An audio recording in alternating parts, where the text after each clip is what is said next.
बिस्मिल्लाहिर्रहमानिर्रहीम। नाज़रीन, सिंध में दूसरे सूबों के रहने वाले अफराद को जाली डोमिसाइल बनाकर देने के खिलाफ वगन प्रेस क्लब में एक एहतजाजी मुजाहरा और प्रेस कॉन्फ्रेंस की गई।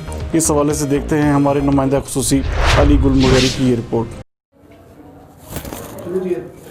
बिस्मिल्लाहिर्रहमानिर्रहीम।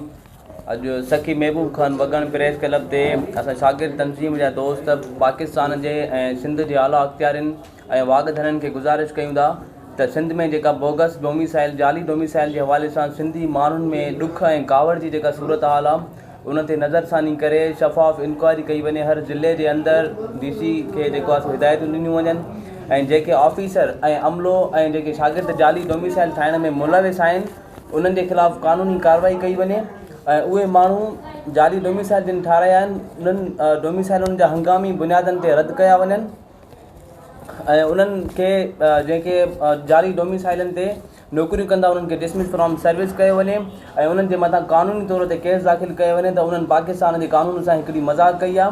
छो त मुल्क जो कानून जॾहिं ठहियो त उन में हर सूबे खे मुख़्तलिफ़ कोटा ॾिनी वई। सिंध सूबे खे अलॻि ॾिनी वई, पंजाब खे, बलोचिस्तान खे ऐं ख़ैबर पख्तूनख्वा खे।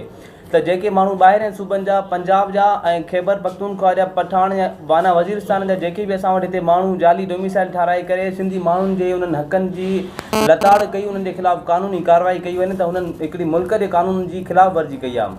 मां सम्झां थो त उन्हनि मुंहिंजी सम्झ में उन्हनि माण्हुनि जे मथां जेको आहे मुल्की गद्दारी जो केस हलायो वञे ऐं हुकूमत हिकु तरफ़ शागिर्द तंज़ीमुनि ते पाबंदी हणी करे तालीमी इदारनि खे में जेको आहे कूड़नि डोमिसाइलनि जहिड़े मसइलनि ते शागिर्दनि जी आवाज़ खे दॿायो पियो वञे ऐं ऑनलाइन क्लासिस हलाई करे हे जेको जाली डोमिसाइल वारो जेको आहे इशू आहे हिनखे दॿाइण जी कोशिशि कई थी वञे त ऑनलाइन क्लासिस घरनि में हलंदा त शागिर्दनि जो सख़्तु पाण में कठे न थी सघंदो ऐं उन करे हिन मसइले खे जेको आहे दॿायो पियो वञे। इंक्वायरियुनि जी आड़ में जाली डोमिसाइलनि जो मसइलो दॿायो वियो त पोइ सिंध जा जेके गैरतमंद शागिर्द आहिनि सभु रोडनि ते हूंदा। ऐं कल्ह मूंखे अफ़सोस न चवणो त भई जज साहिबु जेको मौक़िफ़ ॾिनो त जेको आहे हिते जेको असां वटि जाली डोमिसाइल वारो इशू हले थो उनजे लाइ तव्हां रसूल साईं जो आख़िरी ख़ुतबो पढ़ो त मुंहिंजी सम्झ में त इहो हुनजो जज साहिब जो बयानु क़ाबिल मज़म्मत आहे ऐं जज साहिब खे गुज़ारिश कंदुसि त मां सिंध जो रहवासी आहियां, मूंखे त तव्हां मके ऐं मदीने जो डोमिसाइल ठाहे ॾेखारियो। जॾहिं तव्हां इहो कानून ठाहियो, हिन कानून ठाहिण खां पहिरियां तव्हां जेको आहे आख़िरी ख़ुतबो तव्हां पढ़ो आहे, असांखे पढ़ण जी ज़रूरत न आहे। हिकिड़ो कानून ठाहे करे उन खां बाद में तव्हां इन मसइले खे जेको आहे हिकिड़ो मज़हबी तरीक़े सां दॿाइण जी कोशिशि कयो था, इहो कॾहिं बि थियणु न ॾींदासीं। कालाबाग डैम जो मसइलो हुजे, कालाबाग डैम जे लाइ बि इहे इस्लामी तरीक़े सां हुनखे हिकिड़ो दॿाइण जी कोशिशि कई वई। रसूल साईं कॾहिं बि कंहिं बि क़ौम जा हक़ फॿाइण जो जेको आहे तहरीर न ॾिनी।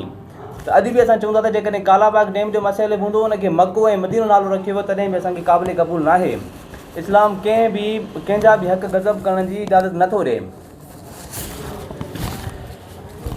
ऐं मां जेको आहे जीअं कोरोना वारो इशू हलियो त उन में सभिनी दोस्तनि असांजा जेके फ्रंटमैन हुया, डॉक्टर हुया ऐं पुलिस साहिबान हुया त उन्हनि खे उन्हनि सलाम पेश कयो। लेकिन हे कोरोना जे करे सिर्फ़ु हिकिड़ो माण्हू मरी सघे थो ऐं हे जाली डोमिसाइल वारो मसइलो एॾो ख़तरनाक आहे इहो जो इन में कई ख़ानदान ख़तमु थी सघनि था। हिकु शागिर्द हिकु पूरी फैमिली जो हिकिड़ो असासो हूंदो आहे जेको ॿाहिरि निकिरे थो ऐं उनखां पोइ उन्हनि जे मसइलनि खे ईअं दॿाइनि। मां सम्झां थो त पूरे ख़ानदान खे हिकिड़ो जीअरे मारण जी कोशिशि कई थी वञे त इहा शइ ग़लति आहे। इन जे लाइ पहिरियां त मां तव्हां सहाफ़ी दोस्तनि खे सलाम पेश कयां थो जेके हिन मसइले में सॼी सिंध में फ्रंटमैन रहिया आहिनि ऐं शागिर्दनि जो मुसलसिल आवाज़ रहिया आहिनि।